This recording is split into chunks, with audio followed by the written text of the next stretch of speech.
Go for it. All right. I'm going to get the participants pulled up here as well, and I'm going to start with introducing myself. I see a couple of familiar faces on there, so a shout out to Deborah, I see, and Lauren Nelson and Stephanie Hartman. I'm Chelsea Navarrete, and I'm going to be moderating the event tonight. I want to start right at 7 o'clock as we have a pretty packed agenda. I'm going to set the stage by talking through what to expect tonight. So I'm going to start with a couple of introductions here shortly of our panelists. And then I'm going to do some opening remarks, just brief opening remarks. Following that, Vimexi, who is a lawyer, is going to do about a 15 to 20-minute presentation on some high yield topics.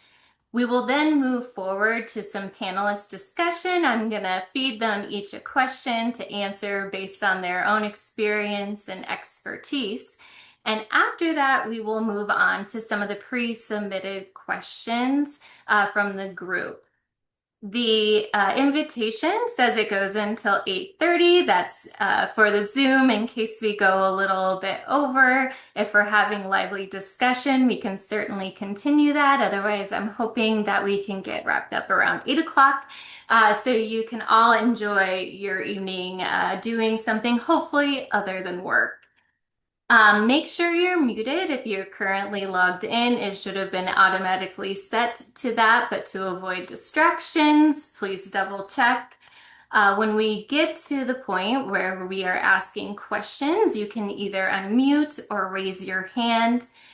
Casey and I will both be monitoring the chat. If our panelists have the bandwidth to do so and answer some questions in there, that would be great as well. So I'm gonna go ahead and just welcome everyone. When I initially wrote this introduction, I thought it was mainly for Nebraska, and ends up there's lots of people who could be joining us from across the nation. But thanks to our valued attendees from Omaha to Chimney Rock, from coast to coast, for joining us today, and also to our distinguished guests who are volunteering their time and wisdom and have done a lot of tasks to prepare for this event tonight. On behalf of the Nebraska ACP, as well as the University of Nebraska Medical Center's Office on Belonging and Community Engagement within the Department of Internal Medicine, it's really my honor to moderate today's talk on immigration challenges in healthcare. So I will start with just a brief introduction of myself here. So if I can find my sheet of paper, which I of course immediately lost. So I work at the University of Nebraska Medical Center. I have a position as the Associate Vice Chair of Belonging and Community Engagement within our department. I also have a leadership position within the College of Medicine, doing a longitudinal clinical experience. I'm most recently the chair of Nebraska ACP's Health Equity Committee. My clinical and research interests include reducing health disparities, confronting barriers to medical training for students who are traditionally underrepresented in medicine as a first generation college student myself, and also advocating for legislation and policies that impact patient care. I'm really looking forward to a candid and educational discussion tonight. Next, I'm going to have Vimexi go ahead and unmute and say her name and also where she is from, and then I will read her biography. Thank you so much, Chelsea. Thanks for inviting me to come speak to you all. It is a pleasure to be able to do so. So my name is Bamexi Rusta Chavez, and I am a senior attorney at CIRA, which is the Center for Immigrant and Refugee Advancement, and I am located here in the Omaha office. Thank you. And you worked there since 2019, earned your law degree from the University of Missouri Kansas City School of Law. I have that your practice focuses on representing immigrants who are eligible for family-based and humanitarian-based immigration relief. As part of her role at CIRA, she manages CIRA's immigrant-focused medical legal partnerships, providing representation to clients referred through the immigrant-focused medical legal partnership, as well as providing education to their medical partners on various immigration-related issues. As the manager of the firm's medical legal partnerships, she is here today to share her insights. Next, I have Dr. Menning. Yeah, so my name's Melanie Menning. So I am a family practice doctor at UNMC within the Department of Family Medicine, and then I have the pleasure of getting most of my clinical time actually down at One World Community Health Center, which is a federally qualified health center here within Omaha that serves a very large immigrant population. Mhm. And we learned that she is a Nebraska Wesleyan alum, majored in biology and Spanish, completed medical school and family residency training at the University of Nebraska Medical Center, where she also completed the Community Health Center track. This was followed by achieving her Master's of Public Health and Community-Oriented Primary Care from the University of Nebraska Medical Center, and she currently serves as the Associate Program Director of the UNMC Family Medicine Community Health Center track, and has a couple of other leadership positions, including the Assistant Medical Director at One World Community Health Center. She's been caring for immigrants and refugees at One World for over 10 years and remains involved in medical education by overseeing the new American EMET for medical student that teaches immigrant, asylee, and refugee health. Her research includes projects to increase Spanish-speaking primary care providers through a longitudinal Spanish program for residents and fellows, and to improve health disparities for new Americans, such as diabetes and cervical cancer screening. Next, I will turn to Dr. Kovar. Hi, I'm Nora Kovar. My clinical practice is in geriatrics here at the University of Nebraska. And then I also work with the internal medicine residency program on the newly developed health disparities track. Mhm. And I've had the privilege and pleasure of working with Dr. Kovar during some of her training. She did her medical school residency and geriatrics fellowships at the University of Nebraska Medical Center. And this sounds really prestigious, though I've never heard of it. It's the current recipient of the HRS-AK Award through the Geriatrics Academic Career Award Program. And her work there focuses on geriatrics education and care of the underserved adults. She collaborates with Dr. Menning on the New American Special Interest Tract for medical students and continues to be involved with the internal medicine residency, specifically around community health and care of medically and socially complex patients. She's a bilingual provider in English and Spanish. And her clinical work includes primary care and geriatrics, and I'm hoping that she will share some of her unique experiences in regards to immigration in the geriatric population.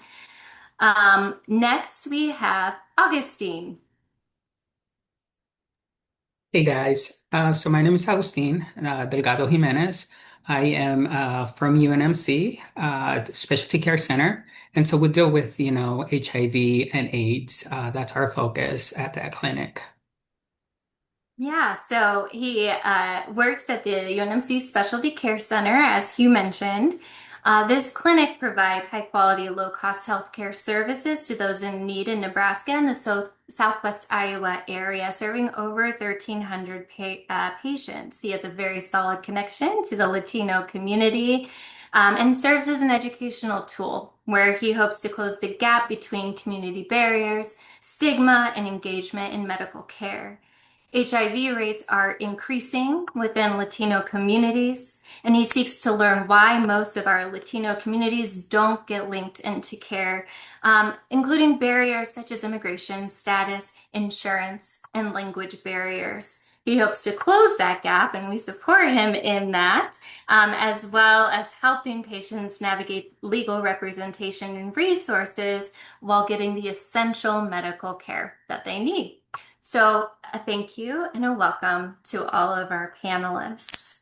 I'm going to start with just some open remarks here to kind of set the stage. I think many joining the call, if not all, are physicians. and we can both respect and appreciate the critical intersection of public policy and human experience.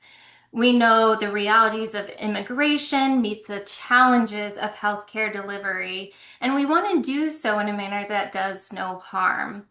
So this discussion is timely for both our state and our nation. Specifically in Nebraska, we are home to over 145,000 immigrants, which makes about 8% of our state's population. These are our friends, neighbors, co-workers, and classmates. They are vital to our state's economy and comprise nearly 20% of our workforce. They also contribute to our healthcare system. It's estimated that 17% of healthcare support workers in the state of Nebraska are foreign-born. Immigrants face significant challenges in healthcare due to language access, legal status, and cultural barriers.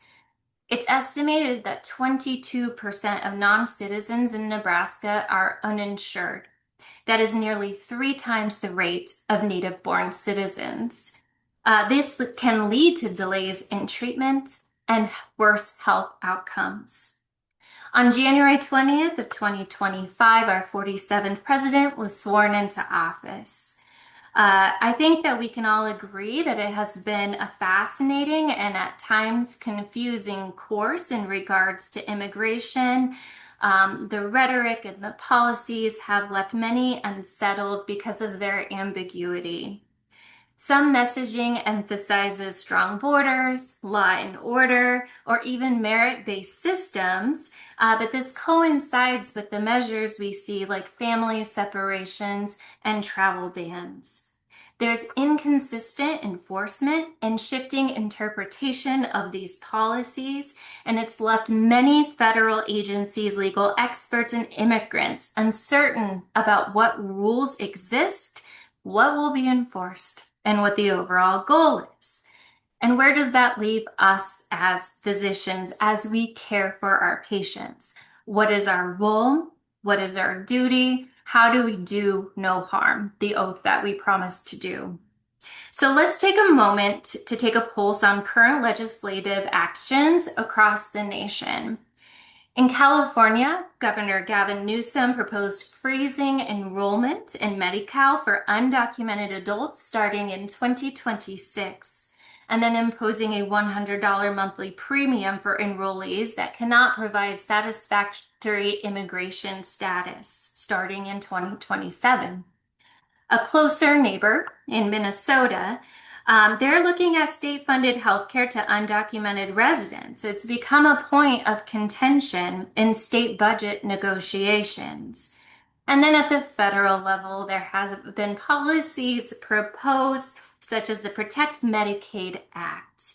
This legislative proposal aims to prevent states from using federal funds to provide Medicaid benefits to undocumented immigrants, stating that doing so places undue financial burden on American citizens. So this climate of uncertainty may deter immigrants from seeking necessary medical care due to fear of deportation or legal repercussions. So today's program is designed to illuminate these realities and explore actionable solutions. I know our expert panel will share insights on policy development, community health strategies, and frontline experiences. As physicians, we must learn, listen, and lend our voice to these vital conversations to ensure that all of our patients have access to healthcare, and that we are doing so in a manner that aligns with our code of ethics as well as the laws of our great country. So with that, I'm going to turn it over to Dr. Menning to share a patient story.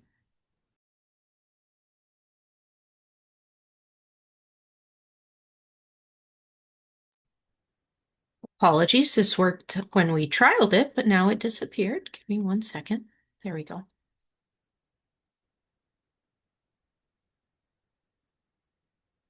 Okay. So I think before we talk about some pretty heavy topics, it's nice to ground ourselves with a patient case and put this back into perspective and humanize what we're going to be talking about tonight. So I want to tell you about a 17-year-old female that I've had the pleasure of taking care of for quite a while now. She first presented to our clinic actually after arriving in the US about 8 days prior when she was 13. Prior to that, she had been raised by her sister in Mexico as mom and older brother had already came to the US for work. We then lost her to follow up for 4 years, and at 17, she now presented for an immigration physical as she was going to be a recipient for DACA. At that visit, she was noted to have a high blood pressure, which led the clinician down a pathway, including ordering a BMP, which revealed that she was basically an end-stage renal disease, and her kidneys were only functioning at about 10%. And so that set off a chain reaction of lots of different things. So we had no insurance, no green card, and working on DACA. So this was also back in 2020 when DACA still was able to be enrolled in. So looking at the healthcare immigration intersection, some questions that this case raises. So who needs an immigration exam? What other immigration forms may a physician be asked to complete? What additional screenings might be needed? And how can my role as a physician impact someone's status, asylum case, deportation, things like that? Another question that came up is what insurances do DACA recipients qualify for, if any? And is there a difference before and after age 19? For those not in Nebraska, 19 is our age of consent here in Nebraska. How does immigration status affect transplant? If you are not aware, if you lack documentation, you usually cannot get a transplant because you need to have continual insurance status and ways of accessing social supports that a lot of our individuals who do not have a status don't qualify for. How does immigration affect social supports and what resources she can receive? And does she qualify for a different immigration status that could possibly open up more benefits? And us as physicians are not good at answering that question, so who can help me figure that out? And so with that, I want to kind of set the stage for our discussion, and hopefully several of these questions will be answered throughout our time tonight. All right, thank you, Dr. Menning. And now we're going to turn it over to Vamexi to share her screen. Thank you. Okay, give me a second here. Can you all see that? Okay, perfect. And you can just see the slides on my notes, right? Okay, perfect. Always making sure. So my name is Vamexi, as I was previously introduced. And today I have a few slides that I prepared.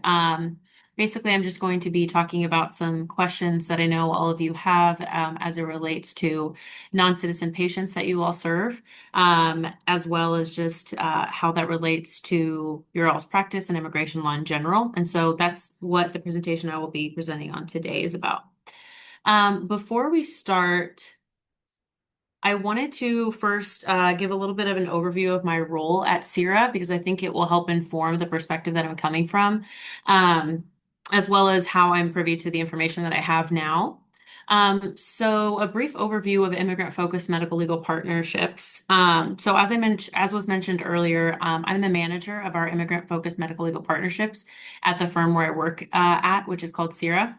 And basically, what immigrant-focused medical legal partnerships are is that traditionally, medical legal partnerships are between medical providers and legal providers where they're trying to address social causes of health, right? And so the legal providers are typically organizations such as Legal Aid that are receiving federal funding that have restrictions on the types of patients that they can serve.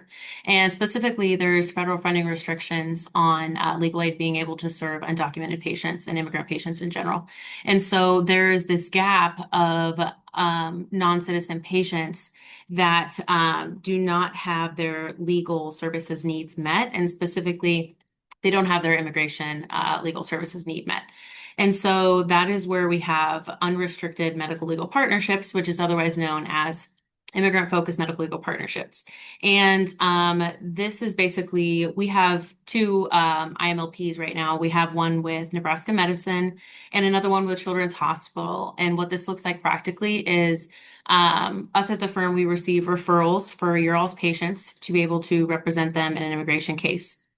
Depending on the circumstances, we'll represent them in their immigration case. And so there's a lot of benefits to having IMLPs. Really, as was mentioned earlier, immigration status is really important for health insurance eligibility. And so one of the main benefits that IMLPs bring to the table is that if the non-citizen patient is being represented by immigration counsel, then the Immigration Legal Counsel can assess whether the immigration benefit they're pursuing may open up access to health insurance benefits. And specifically at our organization, what we've looked at is the different types of immigration status that may lead to Medicaid. Our understanding is that Medicaid is a really beneficial form of health insurance because it can facilitate discharge. And as Dr. Menning mentioned, it also can facilitate different transplants. And so that's kind of what we've been focusing on at our organization is how our representation can lead to opening up the door for Medicaid for these patients that you all are serving. And so with that, that leads us to our first question, which I already answered, but there's much more to say about this. So question number one that was submitted is, can immigration status affect a patient's eligibility for Medicaid? So the short answer is yes, as I just mentioned. While there's no immigration status requirement for emergency Medicaid, for a non-citizen patient to qualify for full scope Medicaid, these patients must have an immigration status that qualifies them for such. And I apologize, when I am referring to non-citizens, I'm referring to individuals who are not yet U.S. citizens. So this may include immigrants who have a legal immigration status in the United States. It can also include undocumented immigrants who do not have a legal immigration status in the United States. So when I use that term, that's how I'm using it. And so to get a little bit into the law, the Medicaid law, as it relates to non-citizen patients, as you all know, Medicaid is a federal state program. So there's federal laws as well as state laws that govern Medicaid eligibility. And as it relates to non-citizens, there's several federal laws that change and add Medicaid eligibility requirements for non-citizens. But I would say kind of like the foundation and the baseline of the federal law comes from a federal law called the Personal Responsibility and Work Opportunity Reconciliation Act of 1996. And basically, this law is kind of like, it's the framework for a lot of Medicaid eligibility for non-citizens. And so according to this act, states can either follow their federal mandates, follow that statute that I just mentioned, or they can make access to Medicaid more restrictive for non-citizens. And so for purposes of today, because this is a short time and this is a very big topic, I'm just going to talk about the Nebraska laws because it is the most restrictive, laws for non-citizens, right? And so we'll kind of just touch on that today. And so the Nebraska legislature at the Nebraska Administrative Code Section 2, it's that second bullet point right there. Section 2 outlines eligibility requirements, or specifically the U.S. citizenship and alien status eligibility requirement, right? So as you all know, and I'm sure you all know a lot more about Medicaid eligibility in general, but one of the eligibility requirements is immigration status. And so this is the section of the title of the Nebraska Administrative Code that kind of governs that, which immigration categories or immigrant categories qualify for Medicaid. And so the basic framework from this Nebraska Administrative Code is that there's generally two categories of non-citizens that qualify for Medicaid. And so this is a legal term. So number one, that third bullet point there, that first category is qualified aliens. So that's a quote. That's just how they define it. That's how they word it. That's how they phrase it. And then the second group of immigrants that qualify under this law is lawfully present children and pregnant women. And so there's a lot to be said there. And as I mentioned earlier, the federal laws change a lot depending on what's going on in immigration. So a lot of federal laws have also expanded Medicaid eligibility for certain Afghans who entered the United States when there was the evacuation from Afghanistan. So there's a lot, but this is from this Nebraska Administrative Code. So to go ahead and give you some examples on who a qualified alien might be. So number one, we have LPRs. It's that fourth bullet point right there, LPR. That is just the short version of lawful permanent resident. So these are people who have green cards, meaning they are living in the United States with the permission to live here indefinitely. They do not have to become U.S. citizens, but depending on their situation, they may be eligible to become U.S. citizens. But they don't have to. They can remain in this type of immigration status indefinitely and be able to live in the United States indefinitely. So this is an immigration status that is considered to be a qualified alien in Nebraska. And so they would be eligible. This is a Medicaid eligible immigration status. Another common immigration status that can qualify for Medicaid are refugees and asylees, which I'm sure, as I've heard the bios from you all, at least the panelists work with refugees, asylees a lot, it sounds like. So, but just for everyone, so we're on the same page, a refugee and asylee, these are people who have a well-founded fear of future persecution in their home country because of their race, religion, nationality, political opinion, or membership in a particular social group. And so the difference between a refugee and asylee is a refugee applies for this kind of status outside of the United States, and then they're processed and they enter into the United States as a refugee. And this is an immigration status that qualifies them for Medicaid, right? Or it's a Medicaid eligible immigration status. Asylees also have to meet that definition, but they're applying for asylum within the United States. But they have to meet that same definition of being a refugee. So that's kind of the difference there. Both of those statuses are Medicaid eligible immigration statuses. Another one that you may commonly see are Cuban Haitian entrants. Again, this is a legal term. It's pretty specific. I'm not going to get into the weeds, but basically certain Cubans and Haitians, depending on their circumstances, may be eligible for Medicaid as well. It's not all of them, but many of them are, just depending on their case. And then some examples of lawfully present individuals include temporary protected status, asylum applicants, deferred action. This does not include DACA. And then also something called special migrant juvenile status that is available for minors. I'm not going to get into those statuses, the lawfully present statuses, just because I think we'll run out of time. But those are just some examples. Important to note that some immigrants have to wait out a 5-year bar before they can receive Medicaid, and some are exempt from this bar. So there's kind of another barrier. Even if the immigrant has a Medicaid eligible immigration status, they may have to wait 5 years before they can apply for Medicaid. And again, that's going to depend on, it's going to be very fact specific because there's also other ways that they can meet that 5 years without actually having to wait the 5 years. It depends on how many qualifying quarters of work they have. So just important to note that it can be a complex analysis. And so it's really best for legal counsel to get involved just to help determine whether their immigration status may qualify them for Medicaid. And also, I just want to note that I know I'm highlighting here that there is eligibility for immigrants for Medicaid. There is Medicaid eligibility for immigrants, but the baseline rule is that it's pretty restrictive for non-citizens. And so in general, even if the non-citizen patient has immigration counsel, it doesn't necessarily mean that that their immigration status will open up a way for Medicaid. That is the goal, that is the hope. But it is quite restrictive. But it is possible, depending on the circumstances. Okay, so moving on to the second question. Where is it? Question number 2, it says, where can I refer immigrants who need immigration legal aid? So if you and your patient are at UNMC, as I mentioned earlier, our organization, CIRA, has a partnership with you all where we receive direct referrals from you all on an expedited basis. And so you can refer them directly to us by emailing our referral form to those 2 emails.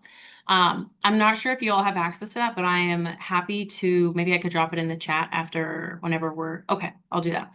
I can drop it in the chat once we're kind of in the open discussion section.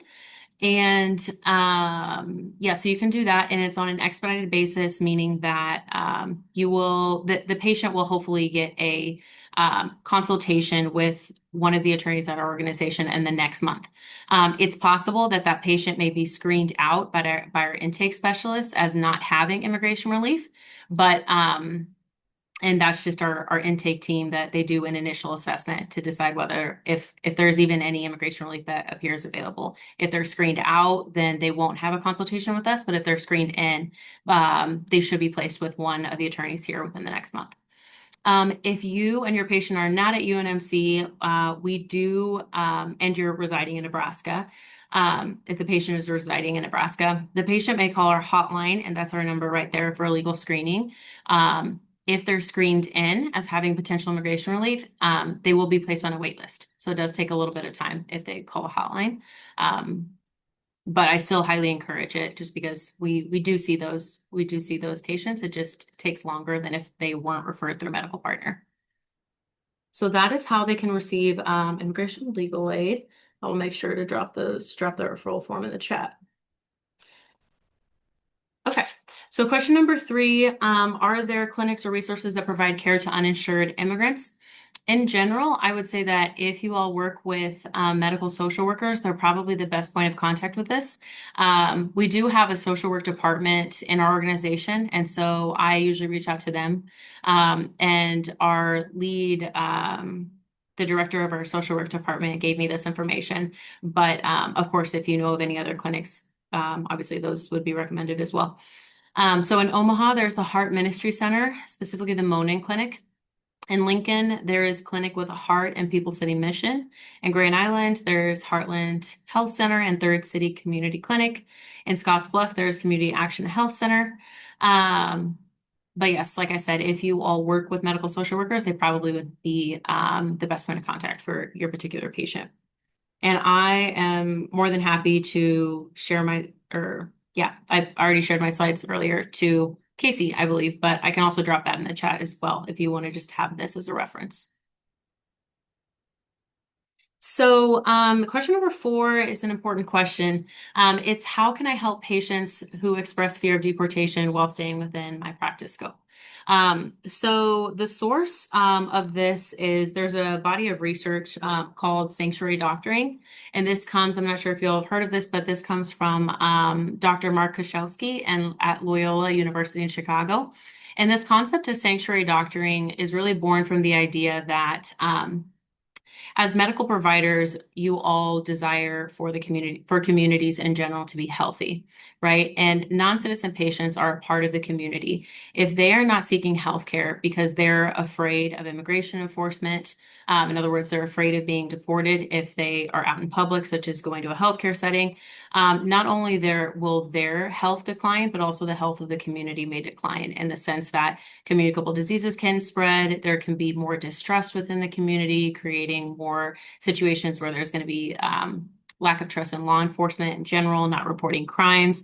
So it just leads to more unhealthy environments. And so this is this body of research is called sanctuary doctoring, and this is where we get a lot of our best practices that we try to promote from. And so some of the best practices include creating a welcoming environment for dialogue. And so I understand that as medical providers and also as medical social workers, a lot of times when you all are working with patients, it's necessary to ask for the immigration status, for example, to fill out a Medicaid application, right? But if that's not the case, it's best to not affirmatively ask the question because it may just put them a little bit on edge if it's not necessary, right? It's really best to create a welcoming environment for the patient to initiate, to give them the choice to initiate. One way that we have seen that this can work is just having resources available in in the healthcare settings, right? Like maybe in the lobby area, just having, even if you just like cards that say are like that have our organization's information or something, or pins, like pins that you can put on your or buttons that you can put on your shirt or something that say like immigration worries, come talk to me. It can say it in Spanish, or it can say it in whatever language of the patients that you most see. And then it kind of just signals to them that you are a safe person to talk to about immigration, not for obviously immigration legal advice, but just if they have concerns, they can just talk to you for resources. So that's kind of one way to signal to them is finding ways in the environment to put signals that you have resources, right? Second bullet point here is normalizing the immigration conversation. And this is really just providing empathy to the patient. So if they do mention something that they're very stressed out, just saying like that's understandable. There's a lot of people in your situation right now, and it's understandable why you would be stressed out about this. Yeah, and just telling them that you care about this because you care about their health, and you know that this can affect their stress levels and can affect their health. And that's just to create empathy. And then the third point, which is probably the most important point, is to try your best to point them towards resources. So obviously, it's understandable that you do not have all of the answers to all of their immigration questions. And so really the best thing to do is to point them towards resources where they can find immigration legal services. So we have a website that has plenty of information on Know Your Rights, on what the patient's rights are when they're immigrants and they're in the healthcare setting. You can print that and have them in your clinics. You can print as many copies as you want and have them in your clinics, and then your patients can take them. You can just refer them to that website. The next slide is going to have that website for you all. And then also we do have a private attorney referral list. So if your patient wants to see, for whatever reason, if they want to see a private immigration attorney, we can give you that list as well. I can also drop that in the chat if you want. So they can seek a consultation with a private immigration attorney. And so those are really, I think the best things would be to point them towards those resources to get the immigration legal services needs met, to get those needs met. And yeah, those are some of our resources, and I will put this in the chat. Perfect. Thank you. That was very informative. I'm really curious, and I don't think this is a high yield topic, but why the 5-year ban exists for some and not for others, and the process by which that is decided. But I think that's probably too detailed. I would also love to know if anyone knows how we can get those buttons for, immigration issues. Feel free to talk to me just to kind of disseminate that amongst our department and give the people the option to wear it on their white coats when they're seeing patients. So I would also like to take a moment because I saw Lauren Nelson is on, and she is our current governor. And so I really appreciate her support and being with us tonight. Lauren, do you want to say hi?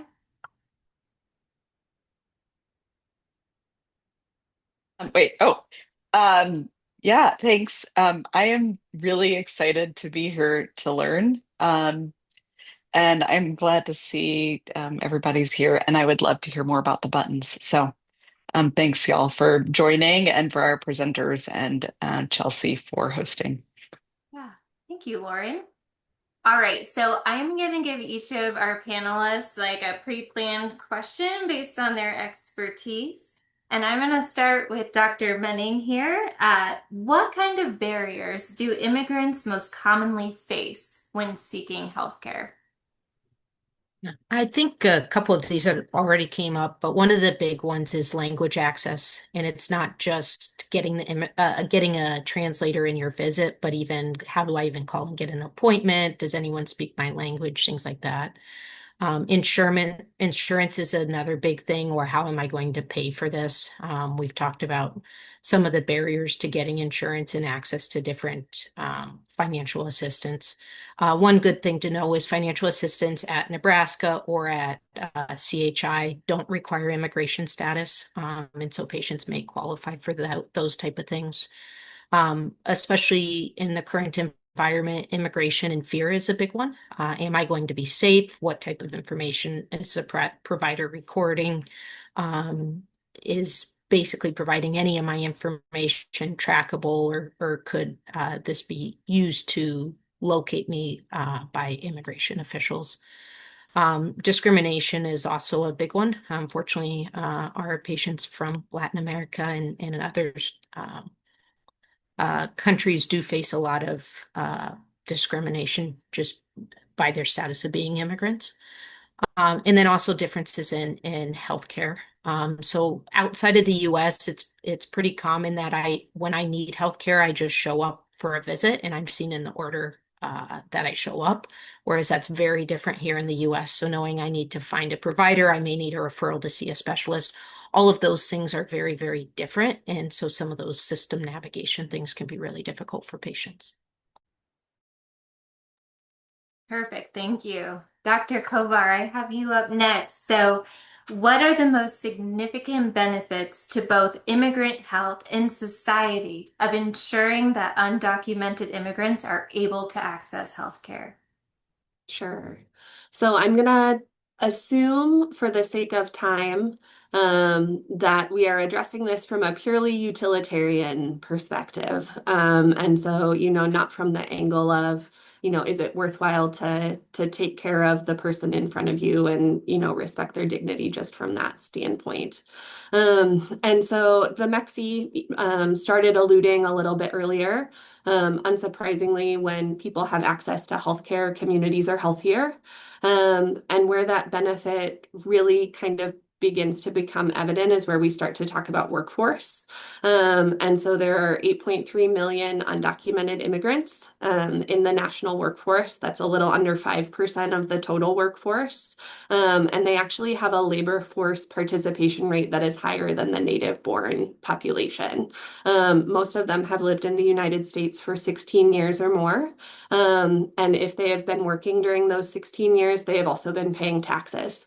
And so even if people are not citizens, they are still contributing to the pool that provides for the benefits that citizens are receiving. When we start to look at the healthcare workforce specifically, is a little bit where my world comes into play. So I practice in geriatrics, which is a field where I have a lot of patients who are relying on other people to take care of them, whether that's their family members, which is more the case in a lot of the immigrant communities, especially, or relying on kind of long-term care services and supports, whether that be at home or in an institutional setting. And when we look at those kind of caregiving settings, not necessarily undocumented specifically, but a lot of immigrant cultures have really strong caregiving cultures. And these communities represent a lot of that workforce that a lot of our patients depend on as they're aging. And so immigrants fill about 15% of nursing positions in the United States, about 28% of healthcare aides, about a third of the home-based care workforce is foreign-born, and about 20% of childcare positions. So if you are in a position where you are taking care of someone else and need support to do it, these are issues that you should care about. I'm a mom who, like a lot of physician moms, has had issues with daycare staffing over the last few years. And so, that's an issue that comes into immigration. If you have parents who are aging and you are anticipated being involved in finding them care as they age, this is important. I have patients kind of on the other end of the spectrum who have all the money in the world and want to remain at home, and can't figure out how to do it because they can't find workers who are able to be there for the amount of time that they need.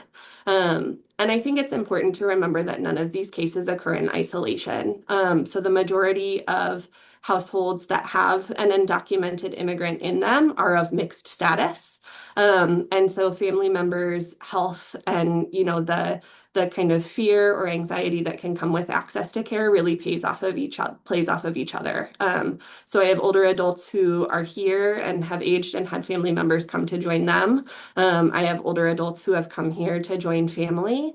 And if there's a mismatch in immigration status, that can really affect care for everybody involved or everybody involved's ability to work. And I have plenty of stories too.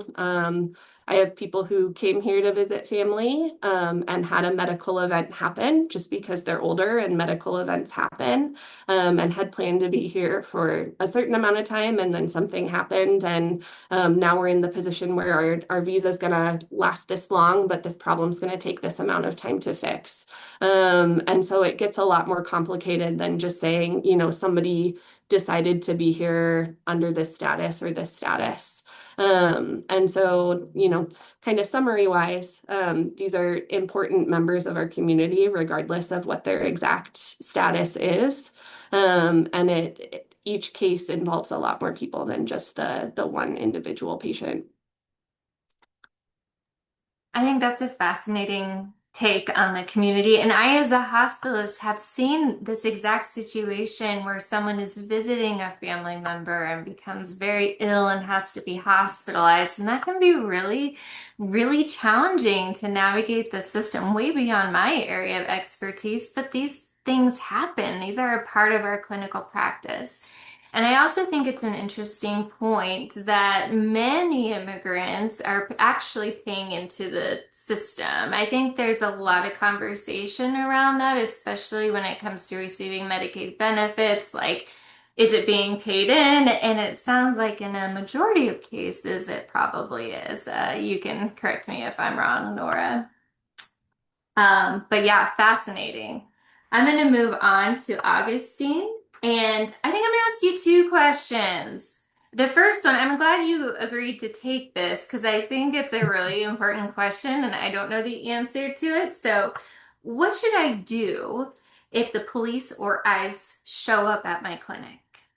So, let's see, where do I even start? So I guess, bottom line, it's trying to educate your staff in clinic, of myself and my role with, the specialty care center. I'm a community health worker slash medical case manager. So I'm firsthand, encounter when it comes to individuals who are newly diagnosed with HIV. So trying to so that puts me in the front end of things, me, myself, I went through the loop of, immigration, and my process took about 20 years. So pretty much I heard it all, seen it all, been there, done that kind of scenario. Again, bottom line, it comes down to educating yourself. What's out there. I know that the media throws a lot of fake news, but if you follow the right um,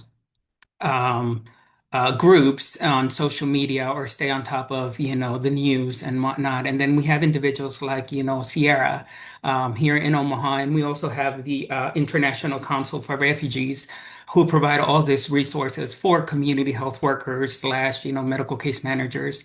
And so again, putting together a group that, within the space that you are at and educate them of what's, presented, present, and then, move forward with, your first contact, which is, the front desk individuals. Let them know exactly what it's protocol based on your location, your space. We all work differently, and so I've heard clinics where they have, a VIP, where that means all individuals who have non-legal status can, be room into, right away get room into a room just because, they show that fear. So our ultimate goal here at, the Specialty Care Center is, not to lose those individuals out of care just because, they're afraid of what happens if I shows up at, the location that I've been seen at. Just, that fear that they live on that constant fear of what if? And so we can make that, VIP, get them room as soon as they get, to your location. And so at least they feel safe that way. I'm not saying that, it's a guarantee that ICE it's not going to go in, but then again, there are laws that they have to abide by, and, for them to take action. I know that I learned that if in the waiting area alone, it's an open public space. So any officer, any agent can come into your space, and because it's a public space, they're allowed to proceed with the proceeding they have to do. But if they're within the room, then there's that door that they have to go through. But then again, if you educate the front individuals or have a certain individual that needs to take action, if something like this were to happen, then, that's valuable within, the clinic. That's my take on that. And that's what I've learned throughout this process. And again, it's never a guarantee, but if we can make the life easier for those individuals one way or another and keep them engaged in care, which I think it's the number one priority for everybody, especially, in the HIV world. I think it's a must. And that's my take on that, and that's what I've learned. I think that is an invaluable tip that I hadn't thought about before. I know in our clinic we have a waiting room and then we have locked doors going back to our clinic rooms. And so if we can expedite the rooming of patients to not be in the sitting room, it sounds like that might make them more comfortable. I'm curious, if ICE shows up, do we have to let them in to the clinic? And what are we allowed to say or not say? And anyone can jump in on this issue. Depends on the stance your healthcare system has taken and how they label rooms. For example, One World, our waiting rooms are private. That requires a warrant to get into. Okay, so at One World, they have to present a warrant before they could enter into the patient's personal room, The waiting room for our even the clinic waiting room. are private spaces. Okay. Okay. So without a warrant, they do not have to be granted access. Okay. I'm curious, Nora, do you know what ours is? Or Augustine, you also work for the University of Nebraska, or UNMC is not that way. is not that way. UNMC, it's public space, so it does not need a warrant. Okay. Even within the individual clinic rooms, Clinic rooms would be private space, but private waiting room space. is not. Waiting room and hallways. Okay. Okay, I had no idea. So, if a patient is in a room and not in the waiting room, and the police are asking to see the patient, what can you say?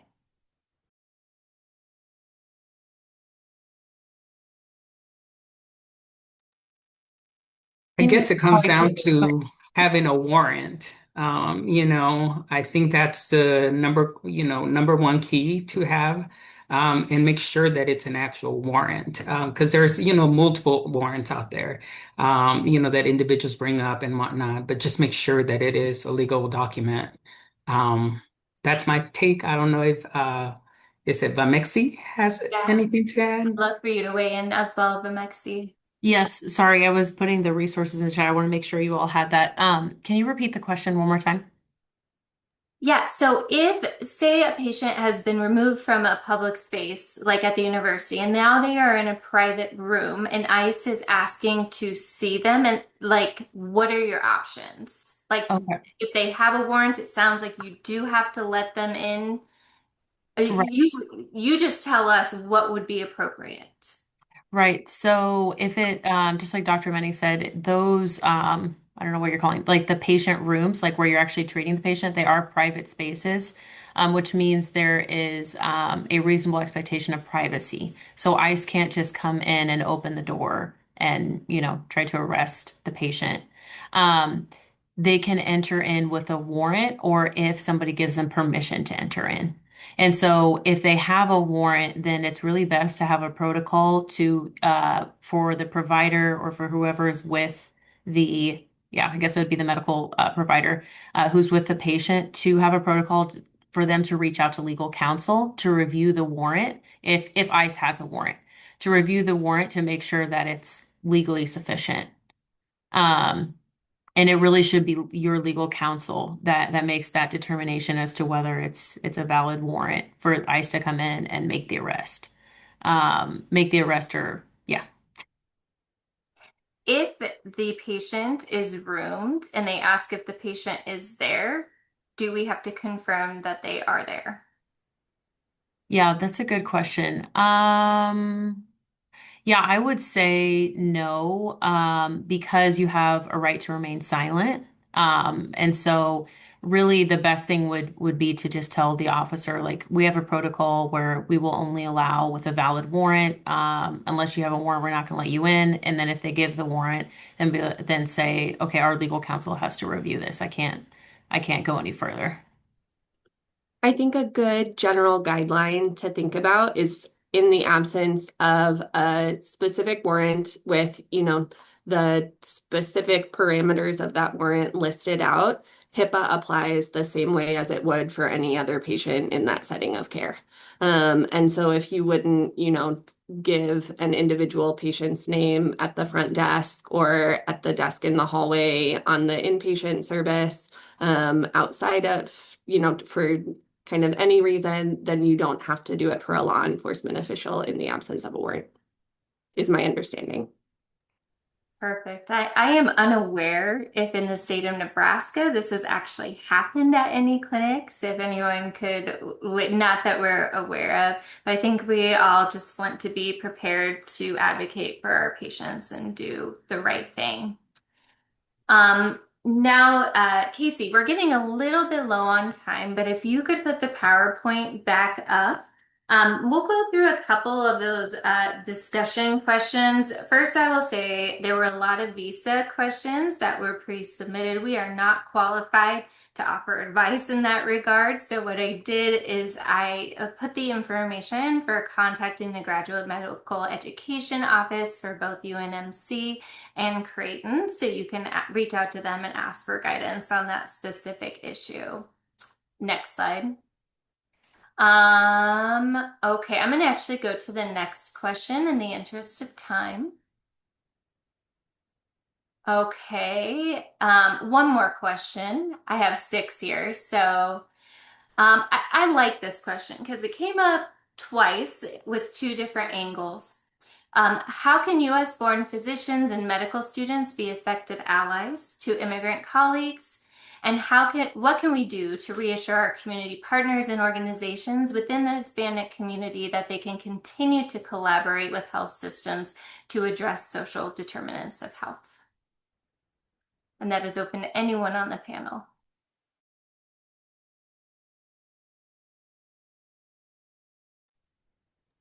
So, Oh, go ahead, Dr. Kovar. okay.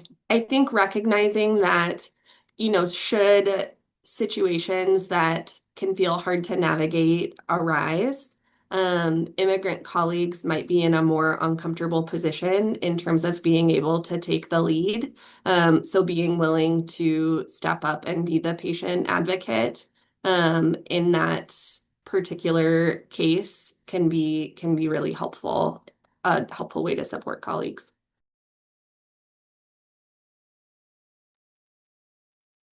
On the community partner front, I think it's re-emphasizing our values. So as physicians, we took an oath to take care of our patients and to do no harm. And staying true to that is really important. Regardless of someone's documentation status, they need health care, and that is your job. And their documentation status shouldn't impact your desire and or ability to care for them. Now, yes, there may be some extra hurdles and other things that have to be taken into consideration. But the idea that we are still here, we are still caring for patients, we are going to do things within our power to, within the law, protect your status and protect you as a patient, and making sure the community is aware of that. Also being aware of who are your friendly community resources. So there are a lot of resources in town that require Social Security. I don't send a patient there. That is a great way to break trust of sending them somewhere that's going to right up front ask for a Social Security number. And so being aware of what those resources are, how to access them, how to keep your patient safe outside of your walls as best as you can. And then knowing your resources like Sierra in town of how patients can get help. Great. With the participants here, I was just going to see if there were any questions in the chat. It looks like it's mostly information. So what I will do is I'm going to ask one more question and then I will move to our conclusions. Let's see here. Okay, this is a legislative advocacy question, and I think it's a good one. What do you recommend we do as physicians as far as advocating for migrants at the border and other immigrants and migrants already here or trying to come to the United States? First thing I would say is reinstate immigration enforcement has no role in healthcare and should not be welcome in healthcare spaces. I like that. Sweet and to the point. Anything else to add from the group? Okay. Lauren, perhaps do you have any thoughts on advocating, especially through Nebraska ACP on this issue? I am, as far as advocacy, I would actually turf that question to Dr. Hartman because she is our advocacy guru for Nebraska. Um, but I think if this is something that people are interested in, Stephanie is our go-to from an advocacy standpoint, but from other activities, involvement, reach out to us in ACP Nebraska, and I'm sure y'all's resources through Nebraska Medicine. Um, I think community building, however we do it, is vital. So we've got a great group of interested people willing to be helpful and be advocates on this Zoom call. Um, and I think that's a great place to start. So we've got great community and resources, and happy to have ACP be a help there. And Dr. Hartman, if you've got any advocacy specific issues, um, I'm going to dump it at you. Thanks. I do have, I guess, a couple of thoughts on this particular topic. I think I'll just echo what Dr. Kovar said about acknowledging that people are deserving of care just because. And I think elevating that in the advocacy space to whoever is making policy is paramount. Um, and just as Dr. Menning said, that this doesn't have a place in healthcare. And then I guess, other point about that is if from an ACP standpoint, there are a lot of policy statements around how this could be done better. And so using your voice to make sure that those changes either stick, at a federal level or they stick at a state level. There are playbooks written for that, and I would love to work with that with anyone on that. And then I think for me personally, and so if anyone is interested in potentially crossing from that advocate to more of an activist space, this is yeah, a place where I think there is some use towards, mutual aid and collective action that maybe doesn't stick necessarily in a policy sort of way, but I do think that there are a lot of physicians who, feel it on their heart to spend time in that way in the community, and so I think all of those things are valid to pursue. Yeah, and Stephanie, perhaps you could put your email in the chat for anyone who may want to be included in some of your advocacy work. I think that would be great. And thanks again to everyone who contributed tonight. The panel listed a lot of behind the scenes work. And so I just want to say a deeply grateful thank you to each of you for being here tonight. And I'm hopeful that this will also disseminate some through YouTube, because I think it was a really fruitful and motivating conversation. This was co-sponsored through Nebraska ACP, Health Equity Committee, as well as the UNMC Department of Internal Medicine, Office of Belonging and Community Engagement. And as we end, I was trying to find a way to end on like an inspirational note because I know that these things can be really heavy and really hard, especially over the last few months. So what I did is I looked up the modern Hippocratic Oath and I thought I would read a few lines for that from that. I will remember that there's art to medicine as well as science, and that warmth, sympathy, and understanding may outweigh the surgeon's knife or the chemist's drug.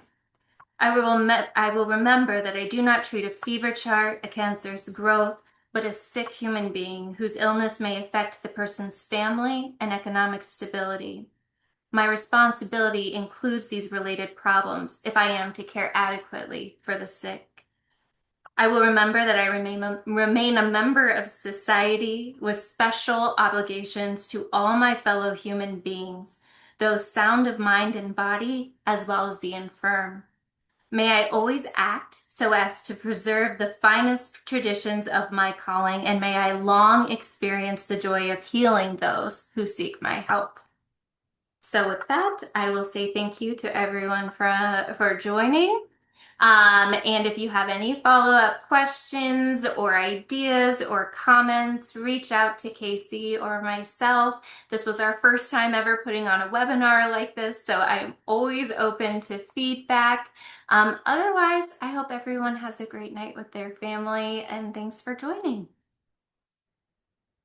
All right.